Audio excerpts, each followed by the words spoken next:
Now we will begin our coverage of the serial communications peripherals on the PIC24F family. We will start with the UARTs. The PIC24FJ128GA family we are basing our discussion on includes two independent UART channels. The Universal Asynchronous Receiver Transmitter, or UART, has been a standard feature on many Microchip products for many years. It supports both RS-232 and RS-485 protocols. For duplex, 8 or 9-bit data is supported. Even, odd, and no parity options are supported.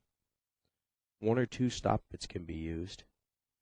The module also supports hardware flow control options for operations where one or both of the devices are potentially busy.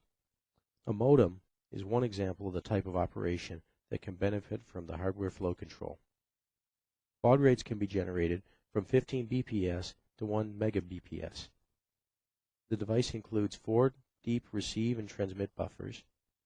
The receive and transmit buffers reduce the load on the CPU by reducing the number of times the CPU has to service interrupts from the peripheral. Some additional features that have been added to the peripheral are support for the IRDA protocol and LIN. The UART modules used for the PIC24F family include the encoder and decoder required to implement IRDA. It also includes the 16x baud clock output for IRDA support. The UART module also supports automatic baud rate generation, allowing full support for the LIN protocol. The second serial peripheral we will discuss is the I2C interface. The PIC24FJ128GA family contains 2 dedicated I2C modules. The I2C module in the PIC24F includes independent master and slave logic. The I2C also supports 7 and 10-bit addressing modes. The module supports general call address as defined by the I2C specification. Clock stretching is supported as a handshake mechanism between slave device and master. Multi-master operation is supported. This allows the device to detect a bus collision and arbitrate accordingly. And the device meets both 100 kHz and the 400 kHz bus specifications. FSCL can go as high as 1 MHz. Address masking is also available to allow the device to monitor more than one address. The address masking function is described in more detail on the next slide.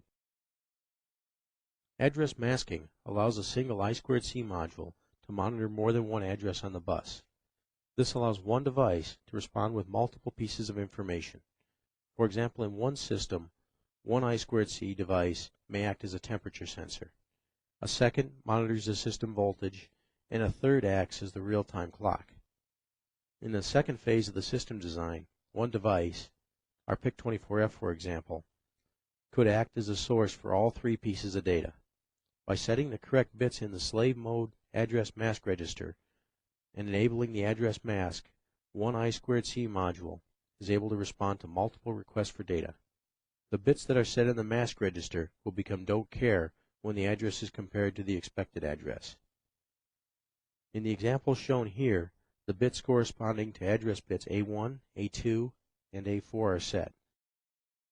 This will cause the device to acknowledge any addresses when A3, A5, A6, and A7 match the data in the I2C address register. This will allow one device to respond to 8 different addresses. With the I2C completed, we can now move on to the last peripheral to be covered today. The PIC24FJ128GA devices include 2 independent SPI channels. Like the I2C, SPI is used for communications with a number of different peripherals. We'll explore the features of the SPI and its uses in the next slide. The SPI module in the PIC24F family of microcontrollers can be configured to operate with 2, 3, or 4-wire connections. In the 2-wire mode, the device is configured to receive data in from an external device, like a sensor, using only the clock, SCK, and the SDI, or data in pins. In the 3-wire mode, the device is configured with SCK, SDO, or serial data out, and SDI. In the 4-wire configuration, the device operates with an SSX, or slave select line. Active low slave select line also operates as a synchronization pulse I/O for operation in a system that utilizes a continuous clock. The SPI module supports 4 framing modes based around the synchronization pulse. The framing modes are very useful in systems involving audio data. Serial clock rates of up to 10 megabits per second are supported by the SPI peripheral. As mentioned earlier, the SPI port can be used to communicate with a number of different external peripherals. Some examples include E-squared proms, shift registers, display drivers, and A to D converters. This concludes our coverage of the PIC24F peripherals. Before we leave this page, please remember that this peripheral, like all in this presentation, can be configured using VDI.